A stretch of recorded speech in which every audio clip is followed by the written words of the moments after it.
요즘 이제 방통위와 MBC 방문진 문제로 특히 바쁘실 것 같은데 뭐 이 정도일 거라고 생각하셨어요? 글쎄, 과방위가 이제 5월 30일 날 31일부터 국회가 열었죠. 22대 국회가. 예. 그런데 이제 지금 석 달 지났는데 이렇게 보니까 누가 이제 지인 중에 한 분이 그렇게 표현하더라고요. 대표적인 갑질 상임위원회다. 예. 네, 우리가 이제 뭐 정청래 위원장이 버티고 있는 법사위 문제도 있고 하지만 여기 과방위가요 그에 못지 않습니다. 예를 들면 뭐 지금 어제 우리 그 김현 야당 간사가 22번 상임위를 열었다고 예. 하더라고요. 그런데 그 22번 대부분이 지금 뭐 문제가 되어 있는 딥페이크나 혹은 과학 기술에 관한 건 없고 오직 방송에만 저희가 보기에는 방송 장악에만 매달린 상임위원회인데 그 갑질이라고 표현하는 게 아시다시피 이진숙 방통위 후보자 청문회를 무려 사흘씩이나 그렇죠. 했지 않습니까? 그런데 그 총리 청문회도 보통 이틀에 끝나요. 예. 장관급은 하루만 하거든요. 예. 근데 굳이 이제 흠집을 내겠다고 사흘씩 하는데 그 갑질의 그 상징적인 게 예를 들면 최민희 위원장이 이진숙 방통위원장 후보로 보고 예. 뇌 구조가 이상하다. 맞습니다. 이렇잖아. 이런 식의 그건 뭐 굉장히 모욕적인 말이지 않습니까? 예.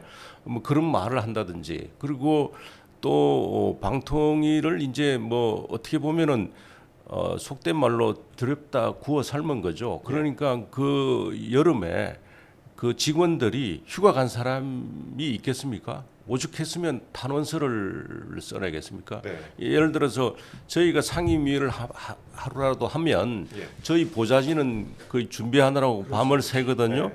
그러면 방통위원장 후보 청문회에다가 뭐 또 그 뒤에도 계속 그 관련 현안 질의 뭐 하면서 계속 하면 방통위 직원들은 그야말로 그냥 휴일도 없어요. 심리 치료 받고 있다고 그러더라고요. 아니 예. 그리고 실제로 그 한 번 쓰러졌어요 국회에서 방통위 간부가 여성분인데 과장이 쓰러졌어요. 119가 왔었어요. 출동까지 했었어요. 예.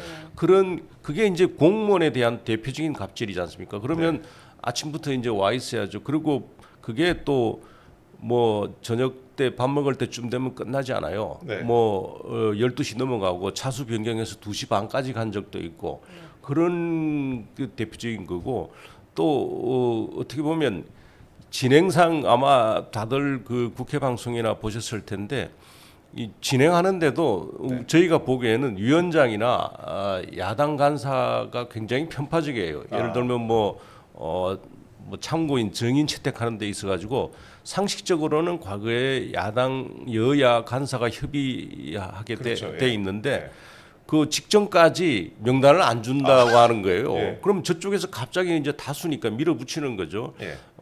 청문회 할 때 수십 명의 증인 참고인을 갑자기 들이대밀어요. 그러면 우리가 이제 과거 관례 같으면 여야 협의해서 뭐 이렇게 몇 명씩 줄이고 몇 명씩만 하자 시간도 있으니까 이렇게 하는 게 관례라고 하는데 그런 거 없이 그냥 직전에 야당 간사가 하고 저희는 뭐 상식적으로 6명인가를 들이밀었는데 저기는 수십 명을 들이밀었거든요. 그렇게 해서 이제 숫자로 밀어붙여요. 밀어붙여가지고 그렇게 해서 채택해놓고 회의도 굉장히 일방적으로 하는 게 이제 보통 질의응답 시간이 보통 제한을 합니다. 근데 7분, 10분 이렇게 제한을 하는데 최민희 위원장이 한 번은 의원 질문만 시간을 제한하고 그 참고인 증인들 나온 분들은 답변 제한 시간을 없앴어요. 그럼 뭘 수십 명을 불러놓고 뭘 하겠다는 거예요. 선전전을 일방적으로 하겠다는 거 아니겠습니까? 근데 이제 저희는 그 뭐 6명인가 밖에 못 부르고 뭐 그렇게 해서 딱 그 의도가 보이더라고. 그런데 이제 그거를 우리 그 KBS 이사직에서 해임됐다가 해임 무효 취소 그 판결을 받은 강규영 이사가 강규영 이사가 나와서 자기 말을 계속하니까 그게 무제한이지 않습니까? 그러니까 야당 입장에서는 자기께 자기가 넘어간 거야. 그래놓고 이제 그 자기들이 그러고 나니까 최민희 위원장이 질문 답변 시간을 통째로 10분을 같이 규제하겠다. 뭐 이렇게 해서 자기들이 그때 바꾸네요. 그때 룰을 바꿔요. 이게 갑질이 아니고 뭐겠습니까? 그 최민희 위원장이 사실 박충건 의원한테 탈북민 비하 발언도 하고 그랬죠. 그렇죠. 예, 저기요라고 뭐 사과는 유명했죠. 네. 사과는 했습니다만은 예. 뭐 그런 식으로 이 소위 다수의 폭거, 다수의 힘으로 밀어붙이는 갑질 상임위를 예. 지난 3개월 동안 내내 경험을 했습니다. 앞으로 또 4년 동안 4년 계속 과방에 있어야 되나요? 헛기침이 나오는데요. 네, 근데 보니까 또 그제 그 서울 행정법원 앞에서 강재원 판사 규탄 1인 네. 시위를 하셨더라고요. 근데 어떤 사안과 관련해서 또 시위를 하신 건지 모르시는 분이 계실 텐데 그거 한번 또 설명 부탁드립니다. 그러니까 이제 KBS 이사진이나 KBS 이사회라고 하면 KBS 사장을 선임하는 기구입니다. 그렇죠. MBC의 방송문화진흥회라고 있습니다. 이것은 이제 MBC 사장을 선임하고 관리 감독하는 방송문화진흥회법의 특별법에 의해서 만들어진 기구인데 여기 이제 이사들이 임기가 8월로 만료가 됐어요. 네. 만료가 됐으면 이제 새 이사진을 뽑아야 되는데 새 이사진을 뽑는 거는 당연한데 예.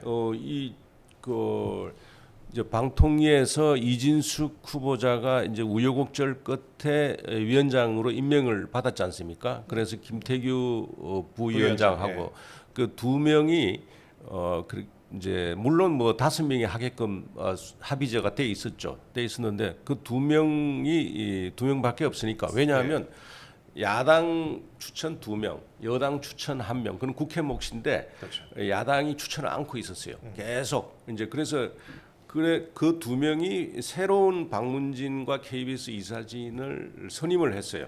네. 그 선임을 했는데 그것을 이제 그러고 나니까 2명일 경우에 했다 해서 야당이 아시다시피 이제 이진숙 위원장을 탄핵을 했지 않습니까? 그렇죠. 예. 그러니까 그 탄핵을 하고 난 뒤에 그 떨어진 혹은 기존에 있던 그 이사들이 이 KBS 이사도 뒤에 이제 소송을 했는데 특히 방문진 이사들이 먼저 소송을 했어요. 자기들이 이건 2인 체제에서 했기 때문에 불법이다. 이렇게 해서 행정법원에 가처분 신청을 냈는데 대개 이런 경우에는 그 명백한 불법이 없는 한 그 행정부의 재량권을 인정합니다. 그렇죠. 그래서 이제 그 가처분 신청을 기각하는 게 여태까지 판례였어요. 네. 근데 그거를 강재원 판사라는 분이 그걸 인용을 했어요.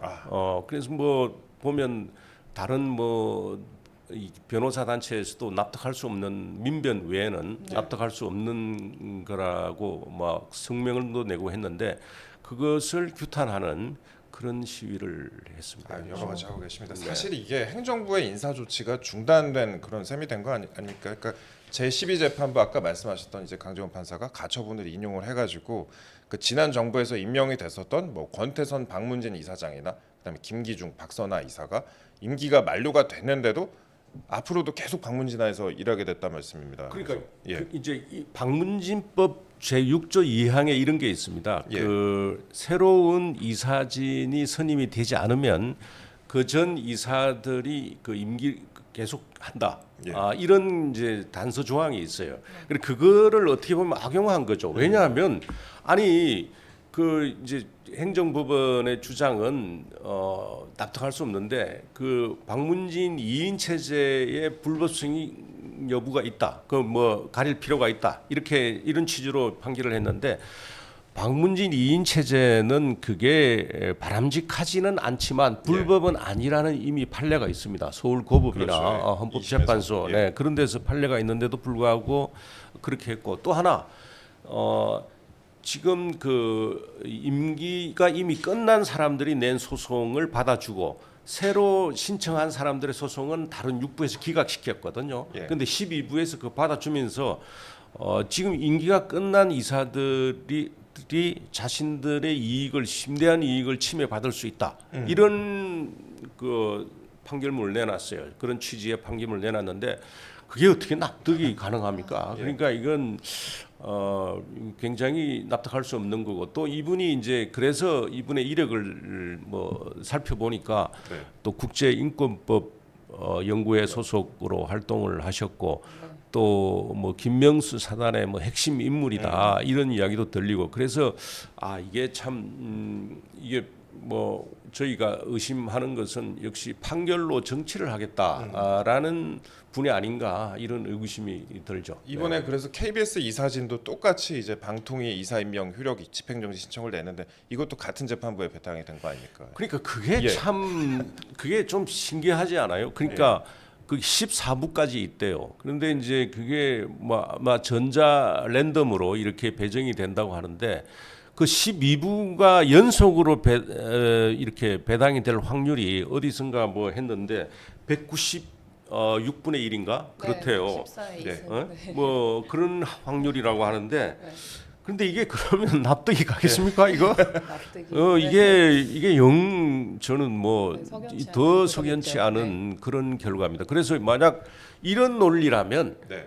KBS 이사진에 대한 가처분도 결과가 뻔하지 않습니까? 뻔하죠. 예. 그러면 문제가 뭐냐면 이게 정말 그 이미 임기가 끝난 사람들의 임기를 계속 연장해서 어떻게 보면은 특히 MBC 같은 경우는 뭐 MBC 정상화를 바라는 사람들이 너무 많지 않습니까? 우리 국민들의 절반 이상은 MBC의 정상화 아니 무슨 공영방송이 이러냐 이런 이렇게 이제 말씀하시는 분들이 많은데 그게 계속 늦춰질 거고 KBS도요. KBS도 그 KBS 관리 감독에 굉장히 영향을 미칩니다. KBS의 그 사장께서 임기도 아마 올해 말인 것 같은데 물론 뭐 그 옛날 경영진으로 이사진으로 경영진을 새로 하면 되지 않을 거냐 하지만 그거는 이 순리가 아니잖아요. 상식이 아니지 않습니까?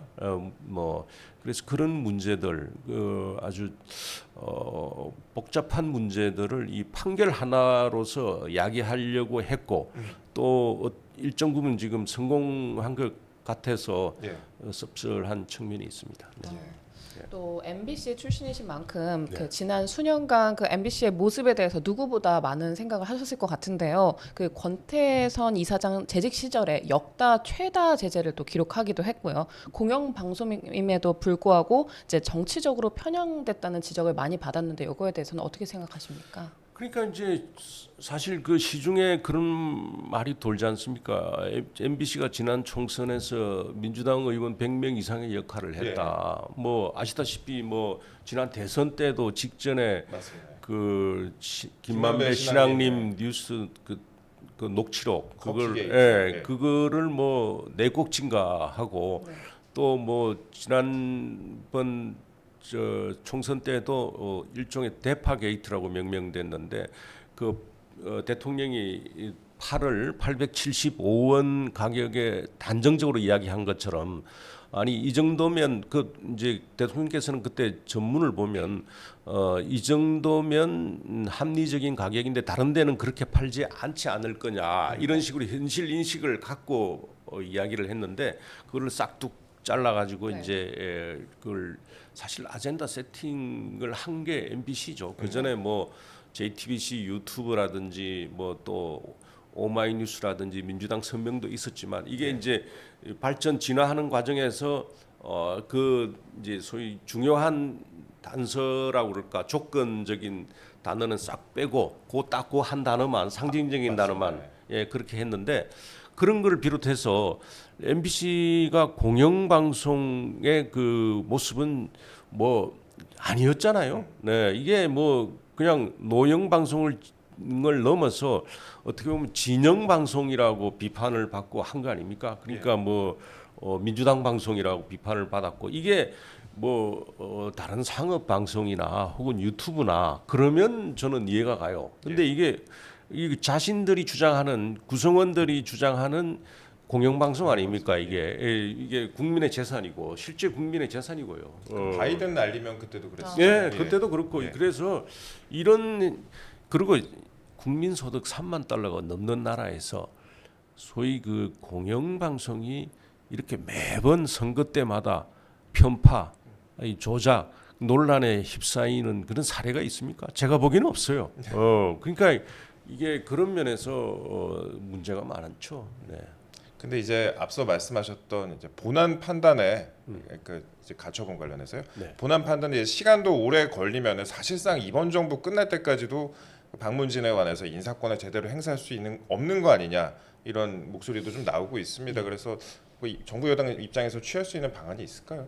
뭐 취할 수 있는 방안은 아마 제가 지금 우리 앵커께서 말씀하신 이번 정권 말까지라는 건 좀 과장된 것 같고요. 예. 왜냐하면 이제 뭐 헌법재판소의 판단이 그렇죠. 이진숙 위원장에 대한 이진숙 후보자가 뭐 이틀 만에 탄핵이 됐는데 그 탄핵거리가 뭐 어디 있겠습니까? 단지 예. 저 KBS, MBC 이사를 선임했다. 네.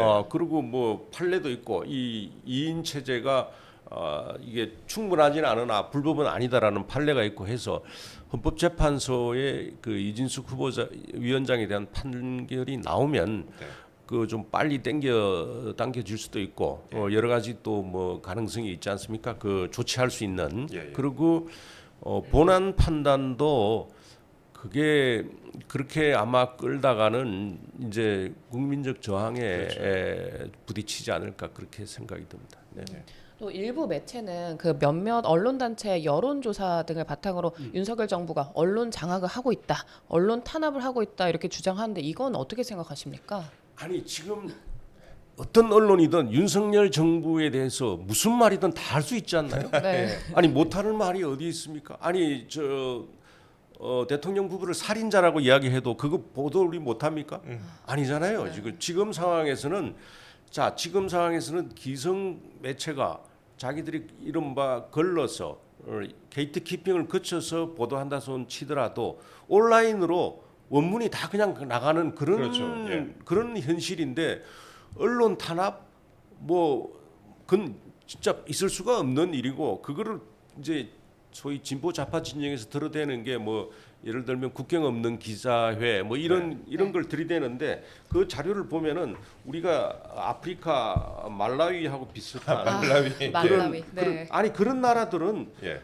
그 민주화가 자체가 우리보다 덜 되는 거 아닙니까? 그런 거하고 비교되는 그런 지표를 자꾸 들고 와가지고 뭐 비교를 하는데 그거는 말이 안 되는 거고요.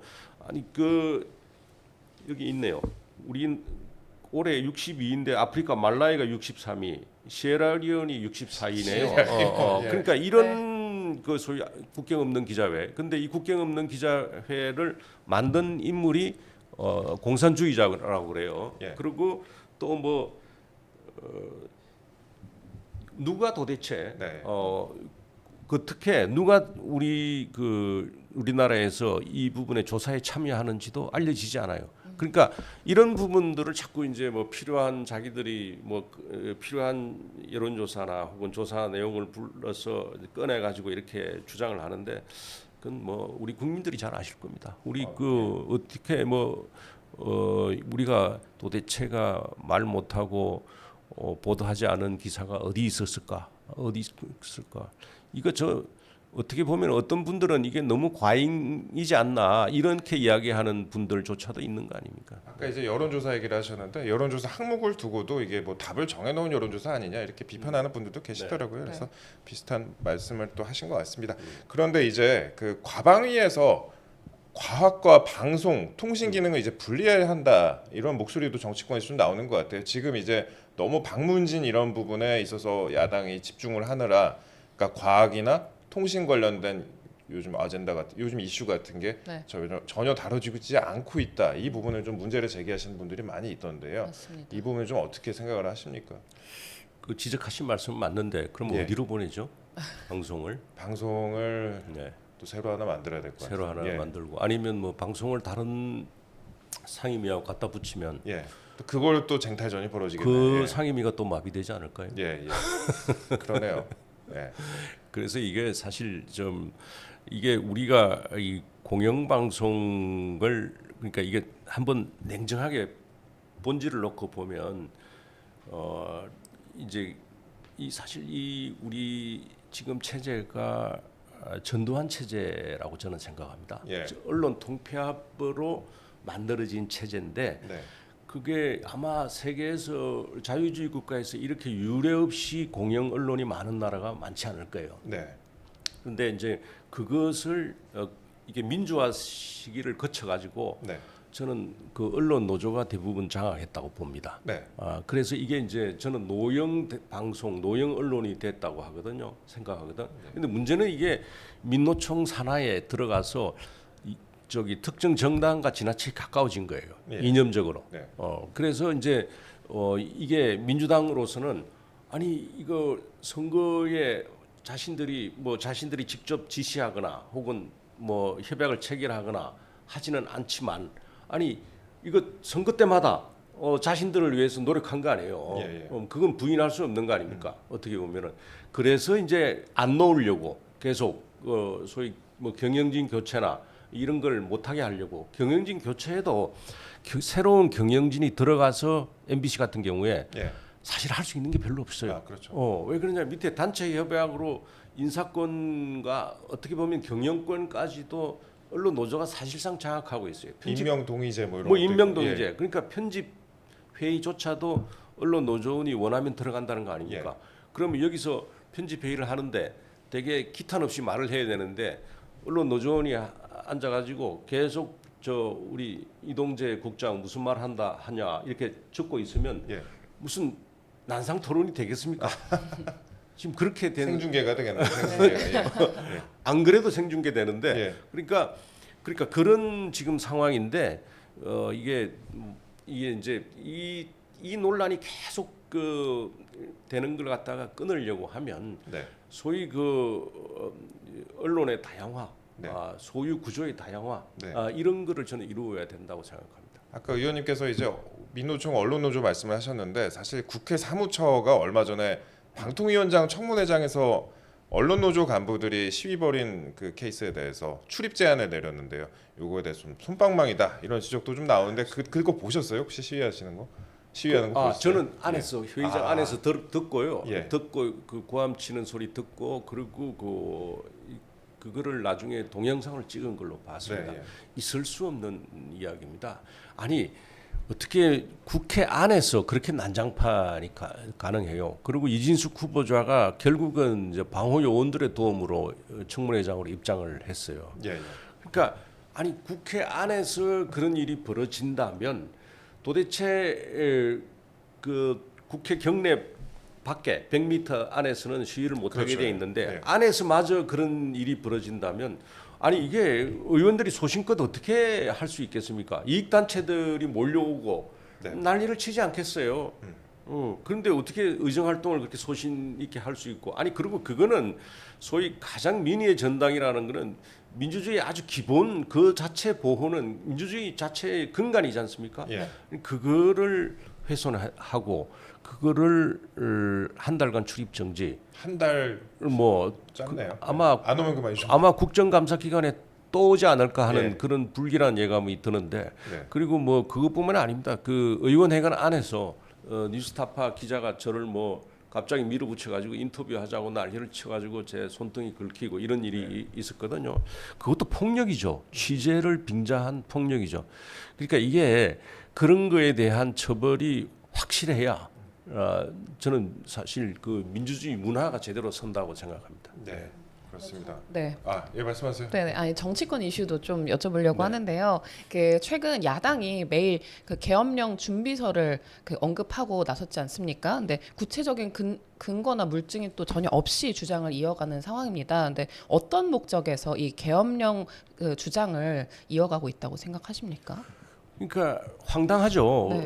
근거는 없다고 그러고 내가 오늘 여기 스튜디오에 오늘하고 차 안에서 라디오를 대담을 들었는데 어떤 민주당 의원이 또 나와서 앵커가 질문하니까 근거는 없다.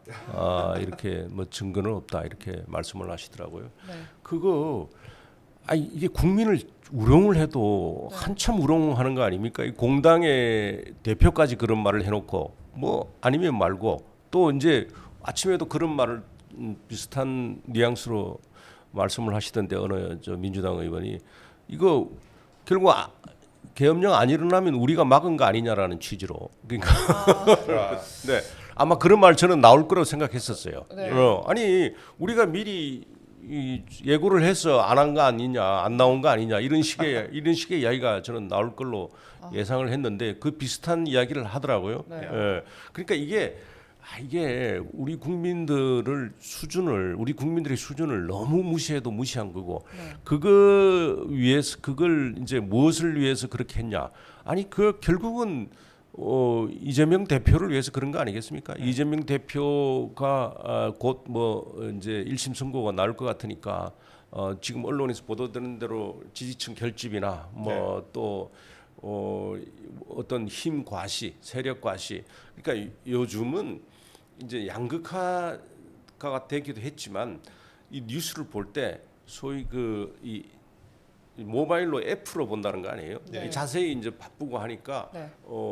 자세히 들여다보지 않고 맨 위에 이제 이렇게 헤드라인 보고 중간에 이렇게 제목 쭉 보고 그리고 뭐 주요 사안이 있으면 그렇죠. 한 번 더 이렇게 보고 그 소위 90년대생들이 F를 본다라고 네. 하는 거 저도 공감하는데 그런데 그러면 민주당에서 공당에서 혹은 민주당이 이재명 대표가 그런 말을 했다? 계엄령을 했다? 예. 그 안에 그 내용을 콘텐츠를 안 보더라도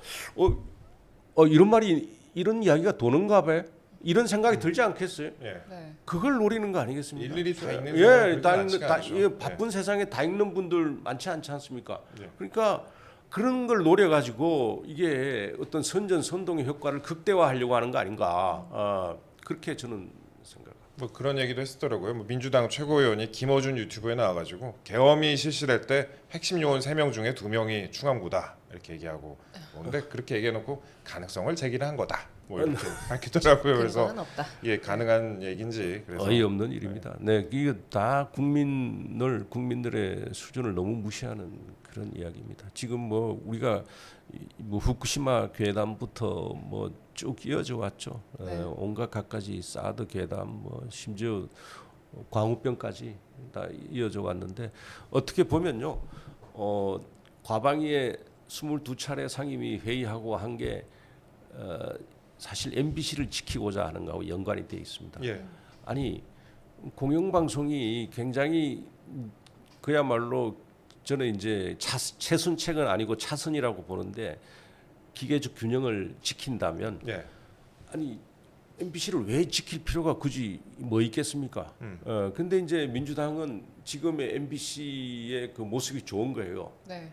그러니까 계속 MBC를 지키기 위해서 MBC의 그 히스토리를 보면은 거의 뭐 모든 괴담과 연루가 돼 있는 거 아니에요. 어쨌거나 결론적으로는 예. 뭐 광우병부터 그 전부터 시작해서 그래서 그거를 어떻게 보면은 진영의 도구로 쓰려고 하는 그래서 이게 과방위에서 소위 민주당에서 이른바 전사들을 배치해놓고 투사들을 배치해놓고 거기서 무리한 청문회도 하고 무리한 상임위를 열면서 일방적인 상임위도 하고 그런 거 아닌가 저는 그렇게 보고 있습니다.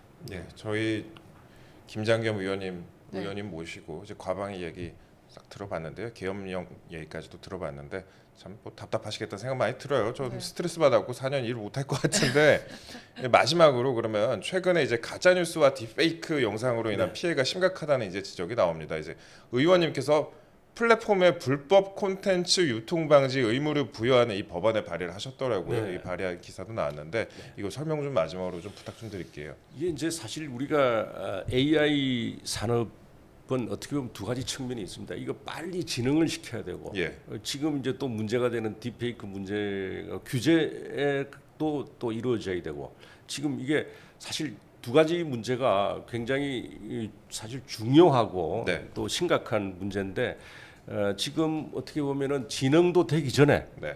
이거 이제 이 부작용에 대해서 지금 막 문제가 되고 있는 거 아닙니까? 뭐 딥페이크 AI를 이용한 딥페이크 그래서 이 플랫폼이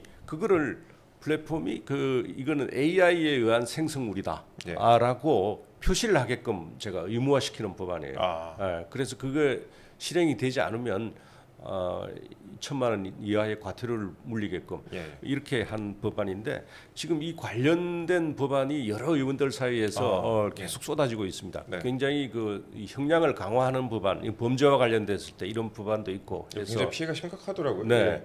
그래서 아마 이런 법안들을 다 모아서 조금 정리를 해서 예. 다른 의원님들 법안 낸 거를 해서 아마 큰 줄기로 다시 아마 이게 가다듬어질 것으로 그렇게 봅니다. 네. 예, 알겠습니다. 감사합니다. 저희는 지금까지 김장겸 국민의힘 의원님과 함께했는데요.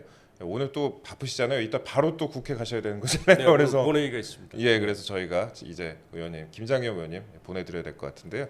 앞으로도 지치시지 말고 또 과방에서 활발하게 활동 부탁드리겠습니다. 네, 고맙습니다.